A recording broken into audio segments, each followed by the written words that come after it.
Listo. Ok. Hola a todos y a todas. Buenas tardes, creo. Gracias por invitarme.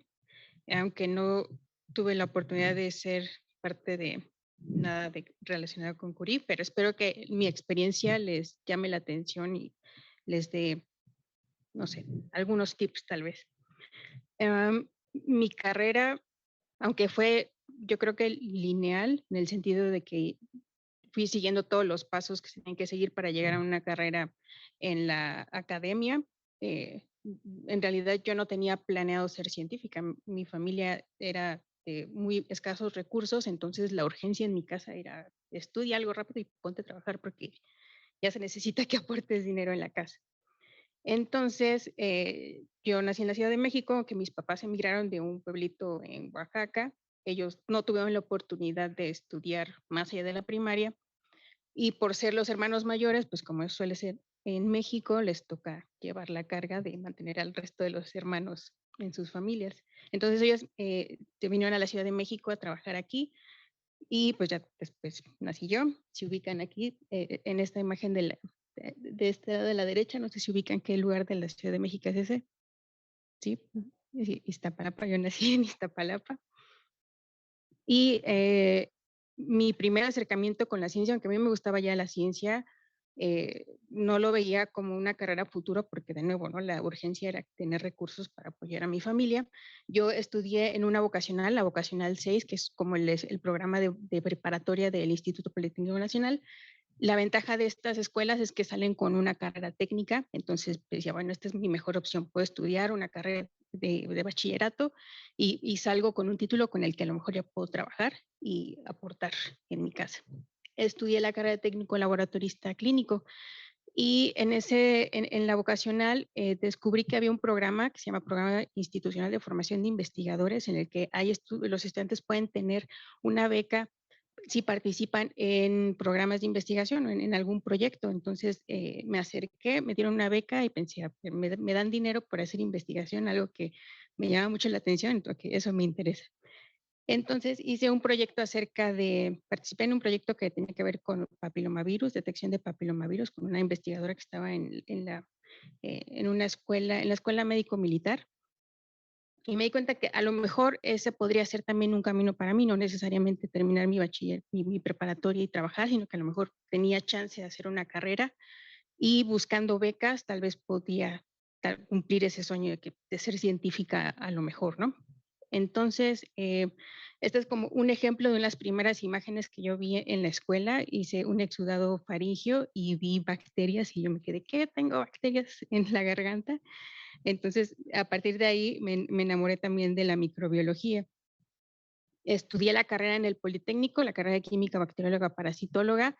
Esta es una carrera que, aunque tiene una Q de químico, llevamos algo de química, pero es principalmente microbiología. Todo lo que se le puede hacer microbiología, nosotros lo llevamos. Tiene un enfoque muy de clínica industrial y en ese momento también como que empezaba yo a buscar qué línea de investigación me gustaría explorar en el futuro. Quería algo relacionado con la biofísica. No había muchos grupos haciendo biofísica en mi escuela. Entonces me acerqué después a un investigador en el Instituto de Física de aquí de la UNAM y les cuento en un momento acerca de eso. Otras cosas que me interesaban mucho, que empecé a descubrir acerca de los microorganismos, es que hay microorganismos que se llaman extremófilos. Estos microorganismos tienen la capacidad de vivir en ambientes que uno consideraría extremos, pero de alguna manera desarrollan las proteínas y todo lo que necesitan para poder sobrevivir. Entonces eso me llama la atención todavía. También me interesan mucho los virus, sobre todo cómo se ensamblan, por qué son tan específicos por ciertas bacterias, en particular los bacteriófagos, que son los virus que infectan a las bacterias. Y además, no solo eso, recientemente también me han empezado a interesar estos virus, los bacteriófagos que infectan a las arqueas, que son totalmente diferentes al resto de los virus que conocemos normalmente, tienen estructuras muy peculiares y también me sigue llamando la atención descubrir por qué es que desarrollan ese tipo de estructuras, ¿no? Y por otro lado, cómo las podríamos aprovechar. Pues como les decía, los virus tienen muchas formas. La mayoría de los virus tienen este tipo de estructuras que son como icosaédricas, y el resto que son pleomórficas son pues como estructuras raras y además entre ellas algunos que forman bastones. Y muchos grupos ya empezaron a utilizar esas estructuras como moldes para hacer nanomateriales. Uno de los primeros ejemplos fue el uso de las cápsides de los virus, a las cuales les removían el material genético y ahora utilizaban esas cápsides vacías para la síntesis de nanopartículas.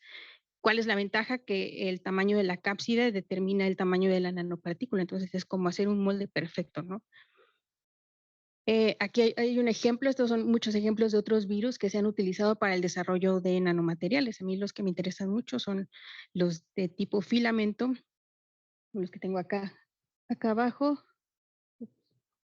Ustedes que están aquí lo pueden ver, están estos de acá abajo. Y esos bacteriófagos o virus que infectan a bacterias se han utilizado, por ejemplo, para desarrollar nanocables, ¿no? Mezclando la síntesis de nanopartículas, podemos recubrir estos filamentos y ahora tenemos nanocables, que a lo mejor por otra ruta sintética sería difícil reproducir. Los virus además también se utilizan como soporte para el crecimiento de células porque tienen una propiedad que también a mí me parece súper interesante, que es que forman cristales líquidos. Los cristales líquidos son un estado de la materia que se encuentra intermedio, como entre el sólido y el líquido, como su nombre lo dice. Son moléculas que se van a estructurar, o sea, tienen un orden, tienen cierto orden, pero siguen siendo fluidos. Tienen diferentes fases dependiendo de cómo se estructuren. Por ejemplo, en la fase nemática, las moléculas tienen una sola orientación, aunque están más o menos desordenadas, pero en las fases esmécticas y colestéricas, además de que tienen cierta orientación, forman capas. Y pues se descubrió que muchos virus que son de tipo filamentoso también forman cristales líquidos dependiendo de ciertas condiciones de pH, temperatura, etcétera. Y esa estructuración, ese tipo de acomodo se utiliza, se ha aprovechado para el desarrollo de otros biomateriales. Para que vean que se utilizan las animaciones de PowerPoint. Bueno, entonces yo les decía, estaba buscando, cuando estaba haciendo la licenciatura y tenía que buscar dónde hacer mi tesis, no había proyectos en mi escuela que me llamaran la atención en la parte de biofísica, entonces me acerqué al doctor Rolando Castillo, del Instituto de Física aquí de la UNAM. Él trabaja en un área que se llama materia condensada blanda, que se llama también squishy physics, es decir, es la física que estudia todos aquellos sistemas suaves. Membranas, polímeros, ese tipo de estructuras. Y una de las estructuras que también se utilizan pues, son los cristales líquidos formados por virus. Entonces él tenía interés en empezar a meterse en esta línea, pero no tenía a alguien que le ayudara a cultivar los virus. Entonces, pues con mi experiencia de microbiología, yo inicié esa parte. Mi objetivo era crecer el virus en cantidades industriales, entonces me dediqué a crecer litros y litros de Escherichia coli para crecer el virus y purificarlo y así obtener el cristal líquido, que es este que está aquí. Y este es un ejemplo de las muestras de virus que obtuve y aquí como se ven en un microscopio de luz polarizada. En este momento que ya estaba terminando la licenciatura, pues vi que podría tener la posibilidad de hacer un posgrado y si tenía una beca, pues bueno, no era el equivalente a un trabajo, pero aún así con una beca podía apoyar en casa. Entonces decidí hacer el doctorado de ciencias biomédicas. Sí hubiera querido en ese momento irme al extranjero, yo quería irme a París, pero de nuevo mis condiciones no me lo iban a permitir. Entonces mi segunda mejor opción pues era hacer el doctorado aquí y continué en el grupo del doctor Rolando Castillo. Además tuve un cotutor, entonces mi ventaja fue que tuve dos tutores, Rolando Castillo del Instituto de Física y el doctor Jaime Mas del Instituto de Fisiología Celular, que creo que esa fue una gran ventaja para mí porque pude tener como los puntos de vista de dos áreas diferentes y siempre había algo que me podían, en lo que me iban a ayudar para orientar mi posgrado. Entonces, entre el 2010 y 2016, el doctorado en ciencias biomédicas aquí en la UNAM. Hice cosas muy interesantes. Mis tutores siempre me apoyaron, como que siempre si tenía alguna idea extraña, alguna idea loca, pues ellos me apoyaban, entonces eso se los agradezco mucho. Y una de las cosas que pude hacer, por ejemplo, fue construir un bioreactor para que creciéramos también cantidades industriales del fago, porque ya me había cansado de estar cargando matraces por todo el instituto. Entonces construimos un bioreactor. Y en el doctorado también me enfoqué ahora en utilizar la estructura del virus para hacer bionanomateriales. En vez de hacer ingeniería genética del virus, lo que yo pensaba era, bueno, tengo este virus, si le puedo hacer reacciones químicas, puedo cambiarlo con las propiedades que yo quiera. Entonces, eso fue lo que hice. Utilicé las proteínas que el virus ya tenía para pegarle, por ejemplo, cisteínas, que tienen mucha afinidad por nanopartículas de oro, para formar, en este caso, fueron nanopaletas de oro o nanocables de oro pegándole moléculas de azufre en toda la superficie, que están aquí en estas imágenes. También si les ponía moléculas con cargas diferentes y los mezclaba, ahora también podía crear hidrogeles físicos que también se utilizan para el crecimiento de células. En el grupo del doctor Más, ellos estudian este tipo de proteínas, las cuales se encuentran de manera normal en circulación, y a veces cuando se rompen estas proteínas, los péptidos que se derivan se tienen que ir a algún lado. Si tienen la secuencia correcta, van a formar fibras. Y de esto seguro ustedes ya saben, los casos de amiloidosis, por ejemplo, en Alzheimer, se deben a la agregación de estas proteínas en forma de fibras. Entonces nosotros con esta proteína que no tiene mucho que ver, porque se utiliza en el transporte de colesterol, vimos que cuando se rompe esta proteína puede formar diferentes tipos de estructuras de tipo amiloide. Aquí ya estaba por concluir mi doctorado, entonces lo que descubrí fue que a mí me interesaba utilizar biomoléculas, sistemas que ya se encuentran en la naturaleza para construir otros materiales, otros sistemas, otros dispositivos que puedan aplicarse en diagnóstico, en bioremediación, en la producción limpia de energía o incluso en el estudio del origen de la vida. Aquí ya había empezado a buscar postdocs. Encontré primero, bueno, apliqué a muchos lugares, les escribí a muchos investigadores e investigadoras en el mundo. Yo quería irme a Europa, porque no pude hacer el doctorado en Europa, entonces iba a hacer mi postdoc en Europa, pero durante el doctorado mi papá se enfermó, entonces pensé, si me voy a Europa y con recursos limitados, pues va a ser difícil que yo pueda estar viajando si algo sucede en mi familia, entonces decidí mejor aplicar en Estados Unidos, que pensé, pues está más cerca. Además, ya había aplicado en Europa, me aceptaron en una universidad en Holanda, iba a aplicar para la beca CONACYT, pero el investigador que ya me había aceptado me preguntó en un momento, oye, tu beca también paga los recursos para tu investigación, ¿verdad? Yo pensé, pues no, es una beca de manutención. Entonces, como que eso ya no me gustó tanto porque pues no, o sea, parece que yo le tenía que pagar al investigador para que me dejara hacer investigación allá. Bueno, total, apliqué a muchos lugares en Estados Unidos, en algunos sí me aceptaron si yo llevaba mi beca de CONACYT o la que pudiera aceptar, pero tuve la fortuna de que en ese momento el grupo de Vinny Manoharan, que se encuentra en la Universidad de Harvard, necesitaba a alguien en particular que tuviera conocimiento de la parte física y también cosas biológicas.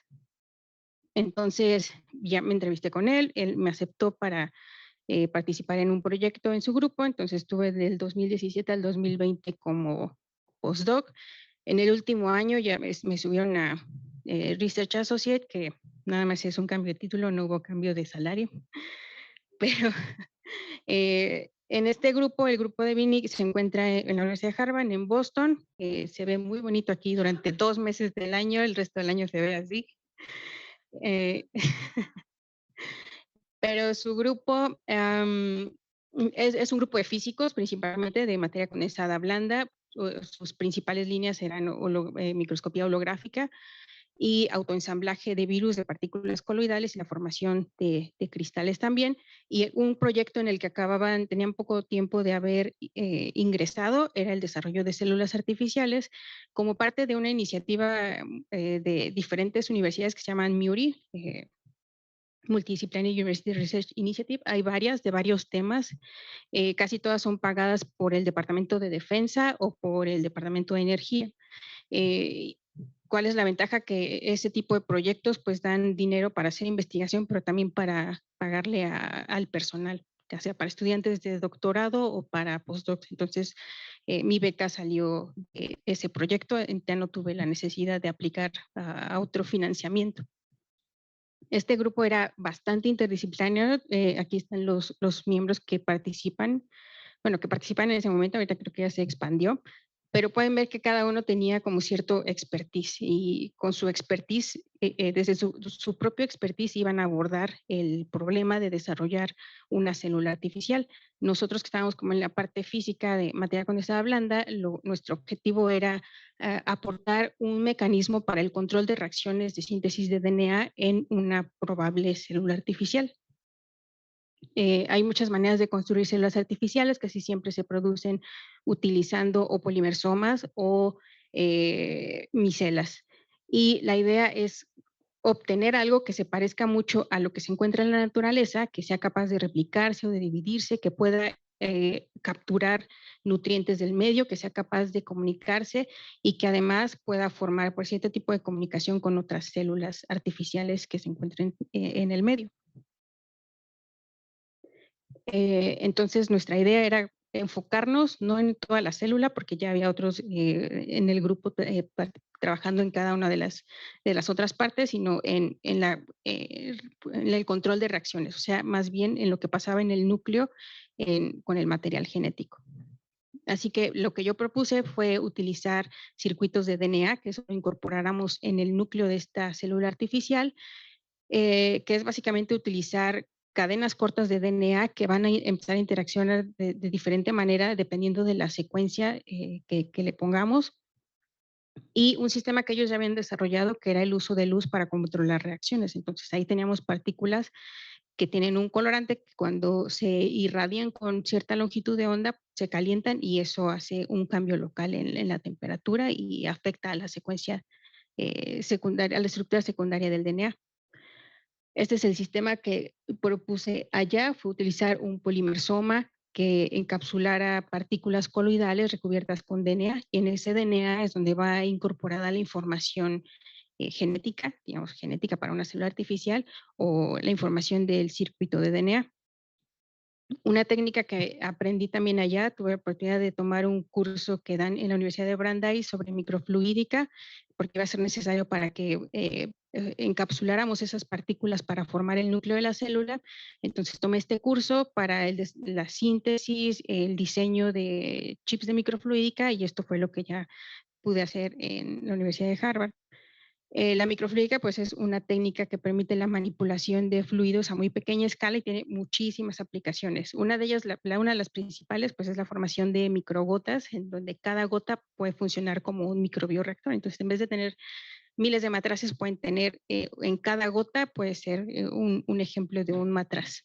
Y lo pueden utilizar para hacer reacciones químicas, bioquímicas, para ver crecimiento de cristales de proteínas, para ver crecimiento de células. Y en este caso, pues yo lo utilizaba para encapsular las partículas de DNA. Y por ese entonces, por el 2020, justo antes de que empezara la pandemia, hubo una oportunidad aquí en el Instituto de Química, salió una posición, yo apliqué, después de muchos meses ya me dijeron que sí me aceptaban, y pues ya regresé en el 2021, el año pasado, para comenzar mi grupo. Esta es la última salida que tuvimos antes de la pandemia con el grupo. Era un grupo bastante diverso. Y desde el 2021 a la fecha, pues estoy aquí como investigadora, tratando de establecer mi laboratorio. Los proyectos en los que ahorita estoy trabajando es en el desarrollo en el estudio de la comunicación entre células artificiales, en el desarrollo de biosensores basados en DNA, o sea, este DNA que utilizo para los circuitos de DNA, ahora lo quiero utilizar para hacer biosensores, en el desarrollo de fotosíntesis artificial, también utilizando células fotosintéticas, pero ahora queremos obtener el contenido para ver cómo lo podemos aplicar en combinación con nanomateriales y ver si podemos producir energía. Y sigo trabajando con cristales líquidos Aquí he tenido la oportunidad de establecer un laboratorio de microfluídica, que es un cuarto limpio en el cual vamos a poder desarrollar estos chips de microfluídica. Todavía le falta un poco, pero por lo menos ya tenemos un espacio, un cuarto limpio para comenzar a hacer estos chips. Sigo trabajando en cristales líquidos porque me gustan, porque se ven muy bonitos. Creo que es una de las razones por las cuales me gustan mucho. Para mí es muy interesante ver cómo es el autoensamblaje de las moléculas, y este es un cristal líquido que está formado por moléculas orgánicas, pero como les explicaba antes, también hay estructuras biológicas que forman cristales líquidos. En este momento estoy trabajando con este que es termotrópico, es el 5CB, y pues tiene una transición, pasa de esta fase en donde ven estos colores, se llama fase enemática, y cuando se sube la temperatura, las moléculas se desordenan y ahora estos colores se van a perder porque se pierde ese ordenamiento. Y entonces el cristal líquido sigue ahí, pero como ahora las moléculas están desordenadas, ya no se ve el efecto de la birrefringencia. Así que lo hemos utilizado en otros sistemas.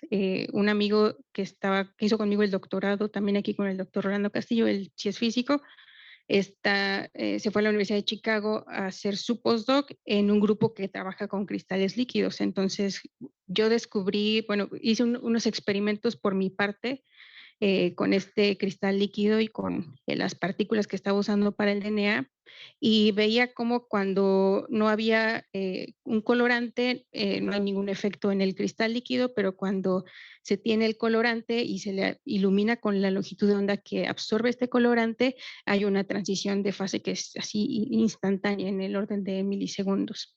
Entonces, mi amigo me visitó y le dije, bueno, es que tengo estos experimentos y no sé qué más, cómo analizarlos, porque no soy expertise en cristales líquidos. Entonces, empecé a colaborar con su grupo y esta colaboración todavía continúa. Bueno, creo que pues, es parte de lo mismo, la aplicación de cristales líquidos. Creo que esto es todo lo que tengo. Sí, muchas gracias. Y pues de los consejos, coincido con Daniel, siempre traten de buscar, en donde sea que estén, traten de buscar una comunidad. Esa comunidad puede ser una persona, puede estar ahí, puede estar en otro país, pero siempre traten de buscar una comunidad con quien puedan sentirse en confianza en esos momentos difíciles que siempre los va a haber, tanto en el posgrado como en el postdoc. Entonces, para que no se aíslen jamás. Muchas gracias.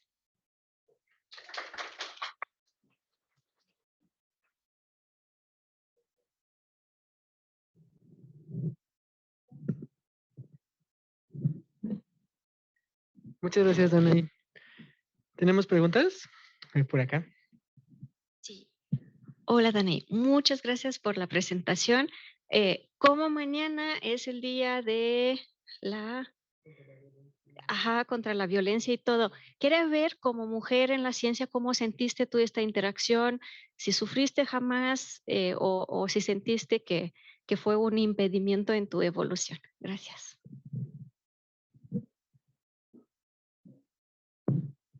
Sí, gracias por esa pregunta. Sí, la respuesta corta es sí. Desde que yo era niña siempre había comentarios como, ¿y para qué la mandas a la escuela si se va a casar? Entonces, ponla a trabajar ya. Entonces, siempre crecí escuchando ese tipo de comentarios. Creo que no es la realidad de muchas niñas en la actualidad, y qué bueno, pero para mí sí lo fue. En el doctorado, pues también un poco, como que siempre escuchaba a veces comentarios de investigadores, como, pues es que es vieja o cosas de ese estilo.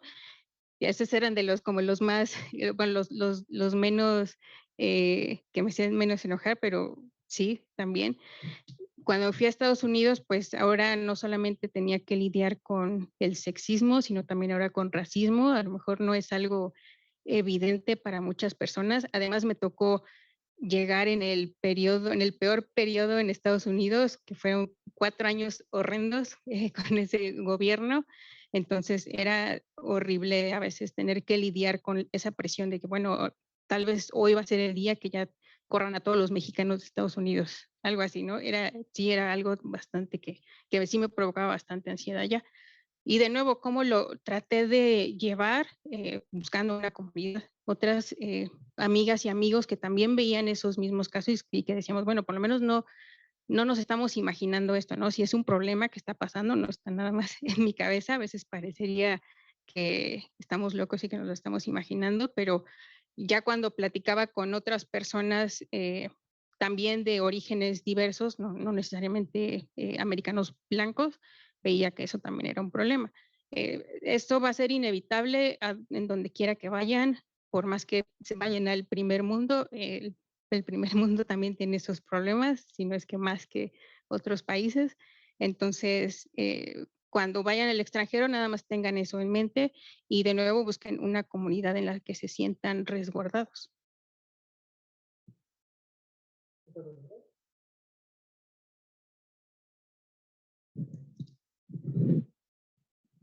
Bueno, me pareció muy sorprendente cómo has, o sea, realmente manejado esa interdisciplinaridad.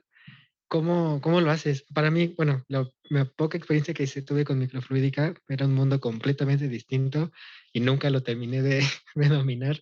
¿Cómo lograste hacer eso? Yo creo que fue sin querer, como antes de que llegara a física, mi perspectiva era de alguien de QEP, alguien del área biológica, entonces así era como trataba de resolver los problemas. Pero cuando llegué con los físicos me hacían otras preguntas que no me había hecho antes, ¿no? Que para ellos eran factores que eran importantes, pero para mí no. Entonces veía, bueno, también tengo que considerar estos otros parámetros físicos que también tienen un efecto en el experimento. Entonces fue poco a poco así como fui viendo que tenía que todo es importante. Entonces, como que empecé a reconocer de todas las partes qué es lo importante. Y en el doctorado, en el postdoc, además también la parte de ingeniería, ¿no? También los experimentos, pues los hacemos de cierta manera, pero a veces también necesitamos instrumentación y esa instrumentación no siempre está a la mano, uno también la puede construir. Entonces también empecé a incorporar esa parte. Entonces fue como la necesidad fue empujándome poco a poco a poderlo hacer. Y ahora me cuesta mucho trabajo ver las cosas como de una sola perspectiva, tal vez es la desventaja ahora.